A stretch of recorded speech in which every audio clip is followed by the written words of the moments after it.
Good morning. I am Mike. I am one of the pastors here, and we are going to begin talking for a couple of weeks about John. I called this the one who Jesus loved, and that's because John refers to himself in the Bible as the disciple whom Jesus loved. And it kind of reminds me, sometimes we might try to make a nickname of ourselves. I don't know how many of you guys watch Big Bang Theory at all, but did you ever see the one where Wolowitz was getting ready to go into space and astronauts need to have a nickname for themselves? So he decides he's going to come up with this really awesome nickname, and he's going to be Rocket Man. He's going to be Howard Rocket Man Wolowitz. And so he decides that this is going to be his nickname, but he's got to get the other astronauts to kind of catch on to this. So he puts the song Rocket Man on his phone, and as he's talking to him, he makes sure his phone rings, and he's like, oh, sorry, that's my ringtone, Rocket Man. It's kind of what I'm known as. All my friends call me Rocket Man. And then out of the corner, as he's talking to him,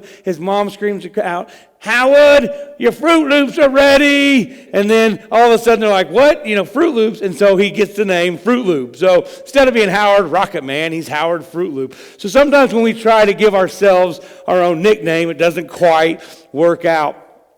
But John, that's what I believe he was doing, was he was calling that himself. It's one thing if somebody pays you that compliment, but as John is writing, as we see this, and that's what we're going to look at today is this phrase, the disciple who Jesus loves, and we're going to look at what that means. Now, there is an argument, I'll just say it up front. Some people believe that this might be Lazarus. I choose to actually believe that this is John talking about himself in this way. So we're going to look at that. Today, as we start off, we're going to look at those 4 times where John calls himself the disciple who Jesus loves. The first of those times are actually sitting at the table at the Last Supper. And we're going to jump into John 13:21 as we start out today. And you can follow along on the screens. You can follow along in your talk notes. It's printed in there. And then we always make those available online. This is a great way if you're watching later, if you're listening to the podcast, if you're watching the online video, to go to the YouVersion app and then search for events and then just look for Ignite Church Neosho. And each week you can follow along in the notes there as well. So we start off in John 13:21. It says, Now Jesus was deeply troubled, and he exclaimed, I tell you the truth, one of you will betray me. This is whenever he's telling the disciples about Judas is going to betray him and sell him essentially for 30 pieces of silver. The disciples looked at each other, wondering who he could mean. And then the disciple who Jesus loved was sitting next to Jesus at the table. Simon Peter motioned to him and said, Who's he talking about? So that disciple leaned over to Jesus and said, Lord, who is it? Jesus responded, It is the one whom I give the bread I dip in the bowl. And when he had dipped it, he gave it to Judas. And Judas had eaten the bread, and Satan entered into him. Then Judas told him, Hurry and do what you're going to do. None of the others at the table knew what he meant. So here's John sitting at the table with Jesus. And you know that old proverb that goes, you are not any better than the company that you keep. I think Jesus is pretty good company to keep. I think that's why it's a good thing to look at John. As we look at John today, we're gonna look at why he was the disciple whom Jesus loved. And as I say that, I wanted to clarify a couple of questions as we start off real quick. So the first question is, did Jesus love John and not the other disciples? And that's absolutely not true at all. Jesus loved all of them. As a matter of fact, if we look in that same chapter, John 13, we look at the beginning of it, it says before the Passover celebration, Jesus knew that his hour had come and to leave this world and return to his Father. He had loved his disciples during his ministry on earth, and now he loved them to the very end. So we can see that Jesus loved all of his disciples. It wasn't just John. Just because John referred to himself as a disciple who Jesus loved, it doesn't mean that he didn't love the other ones. But so then the other question that I kind of thought about as I was preparing, well, maybe does that mean that Jesus loved John more than the other disciples? See, there are degrees of love that you can have. And Jesus didn't love John more than the other disciples. As a matter of fact, Jesus loves all of us unconditionally. If you think about the story of Jesus as he was talking to Peter at the very end, and I think it was in In John 21, he says to Peter, Peter, do you love me? And Peter says, yeah, Jesus, I love you. And he asked him again and again 3 times, Peter, do you love me? And he says, yes, I love you. Well, what's interesting about this is the word love that we have in English, we just have one word for it, love. But the Greeks had multiple words for the word love. So the conversation actually went a little bit differently than that. So the 2 words that are actually used in that conversation, the first one is agape. And agape means unconditional love. Agape is a love like you would have for your children or for your parents or for a spouse. It's that love that can't be broken. And then there's another word that the Greeks used, which is phileo. And phileo is more like a love you would have for a friendship. I've got friends that I truly love, and if our friendship were destroyed, it would hurt, but it would be a lot different than something with my parents or something with my child, or that love that I have for my kids is unconditional. It doesn't matter what they would do. And Jesus has that agape love for each one of us. And the conversation actually went like this between Jesus and Peter. Jesus said, Peter, do you agape me? Peter said, Jesus, Lord, you know I phileo you. And he's like, no, that's not what I'm saying. Do you agape me? And he's like, Lord, you know that I phileo you. So in that original text, you can see why he would ask him 3 times over and over. And I think that's the problem with us sometimes. Jesus has that agape love for every one of us. But often we have that phileo love for Jesus. I mean, we love Jesus on Easter. We love Jesus on Christmas. And we love Jesus when it's raining on Memorial Weekend. We love Jesus whenever our kids are sick or grandma's in the hospital or something's going wrong with our job. But we just have that phileo love. There's this quote by Brennan Manning, which I've shared once before, but it's one of my absolute favorite quotes. I think it describes this phileo love very well. It goes like this. It says, the greatest single cause of atheism in the world today is Christians. Christians who acknowledge Jesus with their lips, then they walk out the door and they deny him by their lifestyles. This is what an unbelieving world simply finds unbelievable. And this isn't a new problem that we have. This has been going on for years. I mean, there were 15,000 people on the mountain following Jesus until Jesus said, hey, you have to deny yourself. And then all of a sudden they're like, oh, never mind. There are very few that followed after that. God, church, helping others has to fit into your time. It has to be something that you can fit in whenever you don't have something else going on. And that's the opposite of how it should be. It shouldn't be when it's convenient and when it fits into your schedule, but we should look at it differently.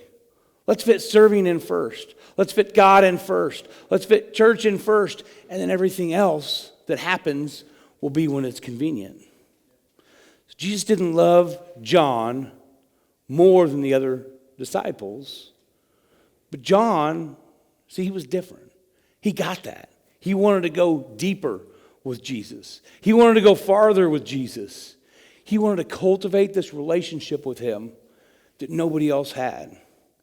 He wasn't outspoken and loud and flaunt his power and talk about how awesome he was, but he was just there.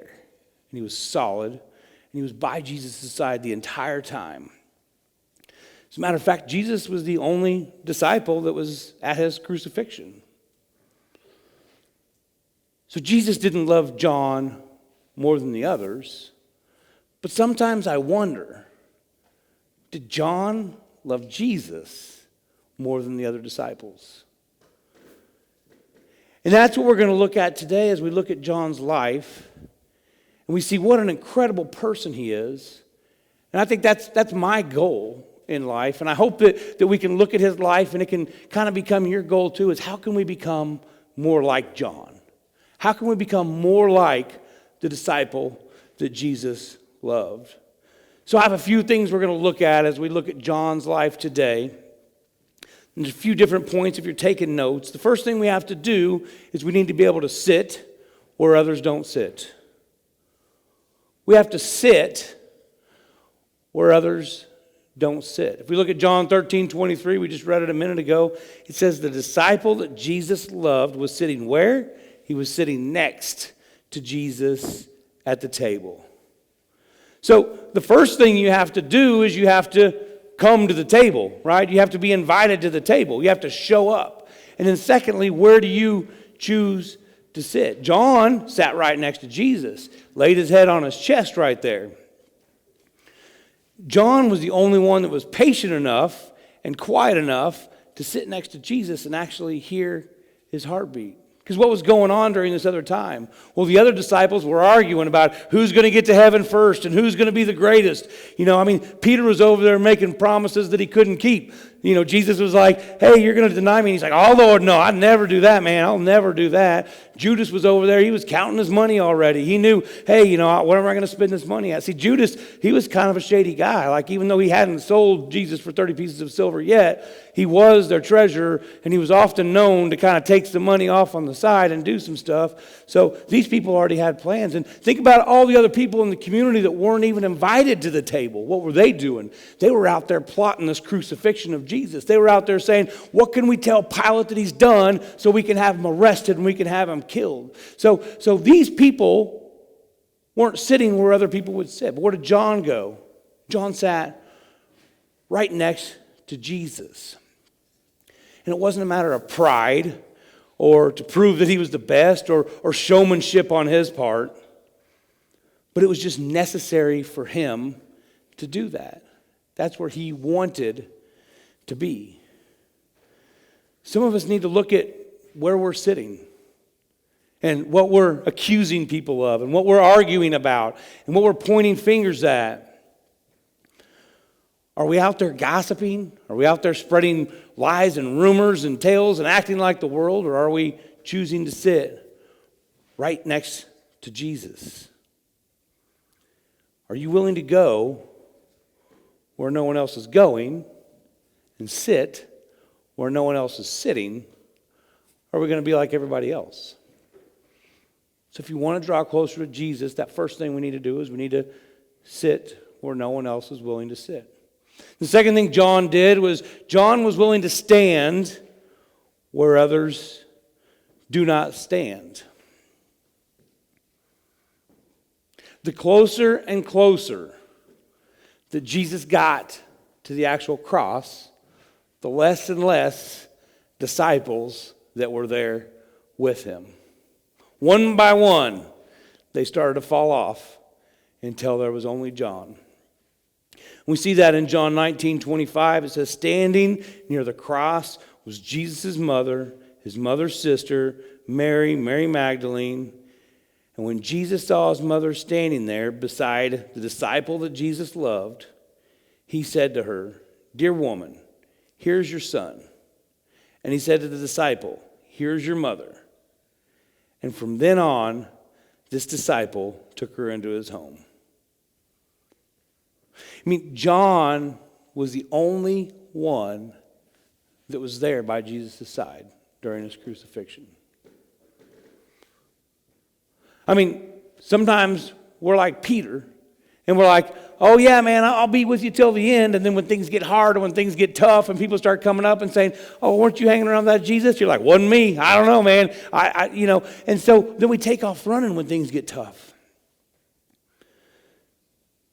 You might have, heard of that story where Jesus is talking to Peter and we get ready for this execution and Peter just stands up and says, I don't know that dude. But John was willing to stand by Jesus no matter what. He was willing to stand by him all the way to his execution and his burial, and he continued to take care of his mother through the end of time until she passed away. I think that's kind of where some of us are sometimes. We're still sitting when we're done sitting where everybody else has sat, and it's time for us to take a stand, but we're not willing to take that stand. We may be taking a stand with our words, but our actions aren't taking a stand where other people won't take a stand. We may go home and put a social media post about it or complain to friends about something, but what are we doing about those things. Your offenses are your mission.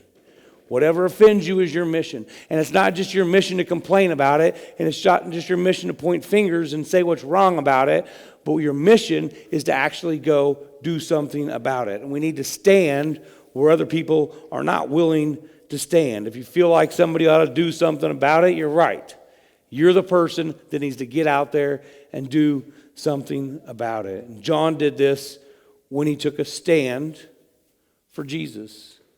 And he stood by him through everything, all the way up to his crucifixion and his death, and then invited his mother into his house.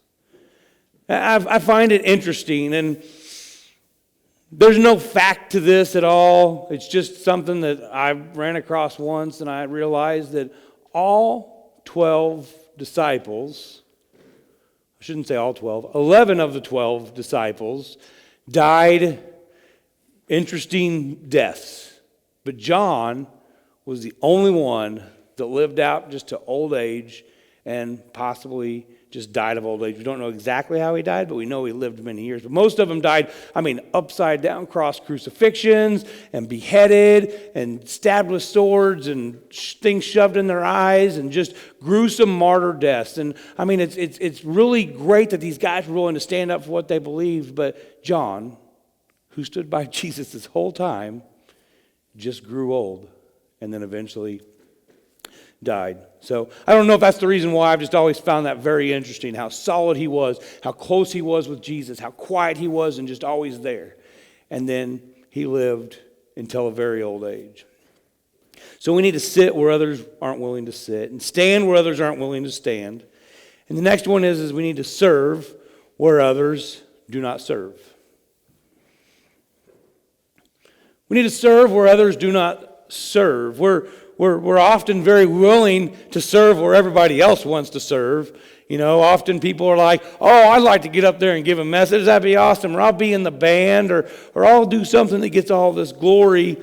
But we're not willing to sit where others won't sit. And we're not willing to stand where others won't stand. So then we don't get to serve and see that full potential. But when we do that, when we pass up on these serving opportunities where other people won't serve, we really miss so many miracles in our life. There's story after story of this happening in the Bible. And the one I wanted to look at today was in the book of Mark. In Mark, there is Jesus comes into this town, and there are these all these people are pressing in, and a man comes up to him and says, hey, my daughter's sick. Jesus, I need you to come help her. Please, please, please come help her. And Jesus is like, all right, I'll do that. And so as they're walking through town, all of a sudden, this woman touches Jesus's clothes. Because, see, there's this woman, she's got this problem. She's been bleeding for years and years and years, and she knows, she's heard about this Jesus Christ and the things he can do. And she's like, I know if I can just touch him, then the bleeding will go away, and I won't have this problem anymore. So as she brushes against him, barely, then Jesus stops, and he says, hey, who just touched me? And his disciples are like, boy, you're crazy, there are thousands of people here. How could you feel one person barely touch you? And he's like, no, what's going on? Who just touched me? And the woman's like, it was me. So Jesus starts talking to her, and they're having this conversation. And meanwhile, the disciples are like, Jesus, little girl, sick, remember? We got to go, dude, hurry it up. And Jesus is like, no, I'm going to take care of this right now. And the story, kind of a side note, as I was thinking about this, it really kind of reminded me that sometimes we make things important to us that aren't really important. Like to the disciples, it was so important to leave this woman and get over there so we can heal this sick girl, because this sick girl is going to die. And as a matter of fact, while Jesus is talking to this woman, a messenger comes up and says, hey, the girl's dead. Y'all are good, And so the disciples are thinking, man, this is horrible, Jesus. You failed. You were supposed to get there. And we make these things important that aren't really important to us. We think they're important. I have two jobs. For those of you that don't know, I work at McDonald's. I'm director of operations. I run 16 restaurants. And that job kind of makes me feel important sometimes. And then I'm also a pastor at this church. That's my other job. And that definitely makes me feel important. But when I was thinking about this story, and actually the story of Lazarus too is very similar. Sometimes we make things important that aren't really important. Because like if I die this week, what are they going to do at my job? They're going to hire somebody else, right? Somebody else is going to be doing that job next week. Or if I die this week, hopefully Pastor Perry will get up here next week and deliver a message. I already told him, the guys in the back earlier, if I die, we may not do John next week. Perry can do whatever he wants. But I will be replaced in those capacities. But that's what I make important is my job, this church. But if I die this week, my kids don't have a dad. Their dad's gone. We're not going to hire somebody else to be their dad. But what do we make important? We make important the things that we think make us important, the things that make us feel important. But when you look at the perspective of that, what's really important? And Jesus knew this. Jesus knew this in these stories. And with the story we're talking about here, Jesus knew what was important in the story wasn't getting to that girl while she was sick. But as we pick up in the story right there, we're going to pick up in Mark 5:37. So, in Mark 5:37, it starts off and says, then Jesus stopped the crowd. So he's out there talking to the woman, talking to the crowd. The crowd's following him along. He stops the crowd, and he wouldn't let anybody go with him except Peter, James, and John. All right? So I want to pause right there for just a second and look who got to go with him. The people that got to go with him were the people that had been sitting where nobody else sat, the people that had been standing where nobody else would stand, and the people that were willing to serve where no one else was willing to serve. That's who got to go with him. When they came to the home of the synagogue leader, Jesus saw much commotion and weeping and wailing, and he went inside and asked, why all this commotion and weeping? The child isn't dead, she's only asleep. You see, the real miracle that Jesus wanted them to see wasn't healing a sick girl. Jesus wanted them to see that he had power over death and that he could defeat death and bring them back to life. But had Jesus hurried there, the thing that they thought was so important, and hadn't stopped to talk to the woman, and then the little girl died, they would have never got to see what was important. So we need to not make things important that are important to us, but we need to look at what Jesus is saying, which is important. See, when you're willing to serve where others aren't willing to serve, you're going to get to see miracles that you had no idea that you were going to have the opportunity to see. Which brings me to my last point of today, which is you're going to be able to see what others don't see. See, when you're willing to sit where other people won't sit, and you're willing to stand where nobody else will stand, and you're willing to serve where nobody else is willing to serve, you're going to have the opportunity to see things that nobody else is going to get to see. After Jesus had died and was crucified, there were some of the disciples, and they were all out and they were fishing, and they see this figure beyond. And all of them are like, who is that guy? Who's out there? I really can't figure it out. But guess who knew? Guess who could see what the other ones couldn't see? And that was John. As we look in John 21:7, it says, then the disciple Jesus loved said to Peter, man, that's the Lord. When Simon Peter heard it was the Lord, he put on his tunic and he jumped into the water and headed to the shore. See, some of us are sitting there wondering why things aren't going our way. Why aren't things going my way at work or at church, at home, in my marriage, in my life? But see, that's what John saw differently. Was he could see things that other people couldn't see. He could see how God was using these things in his life, in other people's life, for his glory. And that whatever God is doing right now, it is in the end for his glory. But when you're not sitting where the other people won't sit, or you're not serving where the other people won't serve, or standing where they won't stand, then you're not seeing those things either. See, John knew. He had the faith to understand that whatever this plan is, whatever situation you're going through, it's for a reason. Where others just see pain and grief and frustration, John saw the true glorious plan that God has for your life.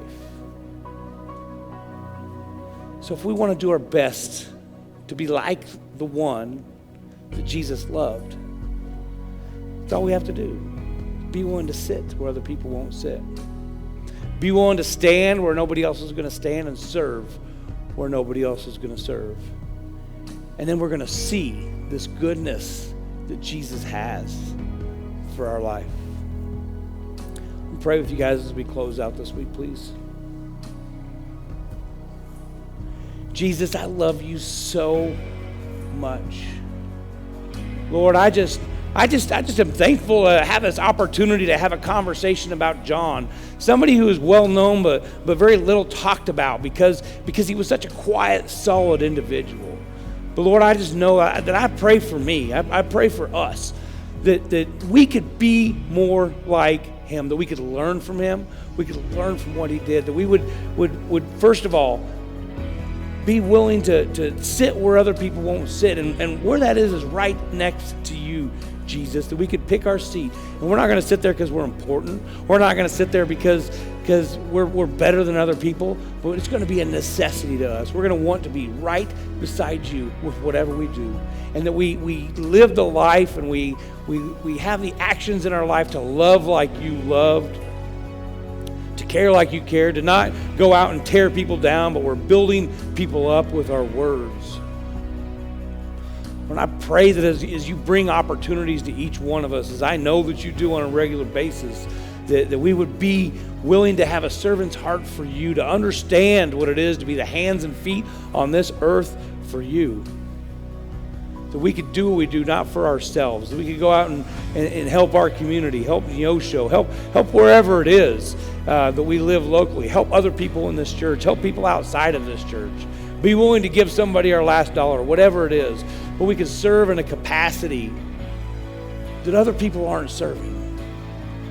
Lord, and I know as we do this that you will open our eyes to see the things that nobody else gets to see the full glory that you have for us. Lord, I know that you love every one of us unconditionally. You have this agape love for every one of us. And Lord, I pray that as we grow closer and closer to you, that we could begin to develop that same agape love for you, that unconditional love, that undying love, that we will do anything to draw closer to you.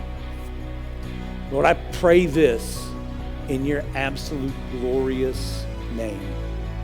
Amen.